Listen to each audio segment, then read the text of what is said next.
ಪಿಟೀಲು ಗಂಧರ್ವ ಬಾರ್ಗೆ ನಾನು ಯಾವಾಗ ಕುಡಿಯಕ್ ಬಂದಾಗ್ಲೂ ಪ್ರೊಪೇಟರ್ ಗಣೇಶ ಹೇಳೋದು, ದೊಡ್ಡ ನಮ್ ಬಾರಿ ಚೇರ್ ನಿನಗೆ ಸಾಕಾಗಲ್ಲ, ಯಾಡ್ಲು ಮುರಿದೋಗ್ತವೆ, ಸರ್ಕಸ್ ಇಂದ ಒಂದ್ ಆನೆ ಕೂತ್ಕೊಳ್ಳೋ ಸ್ಟೂಲ್ ತರಿಸ್ತೀನಿ ಅಂತ. ನನ್ನ ಹೆಂಡತಿ ಮಾಡಾಕೋ ಉಪ್ಪು ಖಾರ ಹುಳಿ ಇಲ್ದಲ್ಲಿರೋ ಗೊಡ್ಸಾರ್ ತಿಂದು ತಿಂದು 15 kg ಕಮ್ಮಿ ಆಗ್ಬಿಟ್ಟಿದೀನಿ ಕೊಡು. ಅದಕ್ಕಿಂತಲೂ ಬಹಳ ಮುಖ್ಯವಾಗಿ ನಾನು ಯಾವುದೇ ವಿಷಯನ ಆಡಿ ತೋರ್ಸೋಳಲ್ಲ, ಮಾಡಿ ತೋರ್ಸೋಳು ಅಂತಾಳಲ್ಲ ರಾಮಣ್ಣ. ಏನಿದ್ರ ಅರ್ಥ? ದೊಡ್ಡ ನಿಂಗೆ ಯಾವಾಗ್ಲೂ ನಿನ್ ಮೈದೇ ಯೋಚನೆ.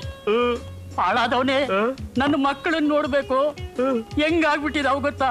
ನನ್ನ ಮೇಲ್ ಕೋಪ ಎಲ್ಲ ಬಡ್ದು ಬಡ್ದು ಆ ಮಕ್ಕಳ ಮೇಲೆ ತೀರಿಸ್ಕೋತಾಳೆ.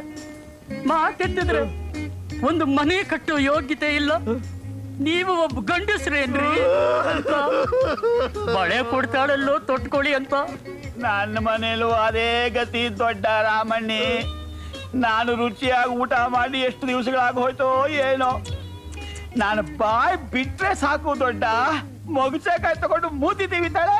ಸದ್ಯ ನನ್ನ ಅದೃಷ್ಟ ಚೆನ್ನಾಗಿದೆ, ನನ್ನ ಪಿಟೀಲ್ ಮಾತ್ರ ಮುರಿದಾಕಿಲ್ಲಪ್ಪ. ಮೊದ್ಲು ಅದನ್ನು ಮುರಿದಾಕ್ಬೇಕಾಗಿತ್ತು. ವಠಾರದಲ್ಲಿ ಸ್ವಲ್ಪ ಶಾಂತಿ ಏನಾದ್ರೂ ಇರ್ತಿತ್ತು.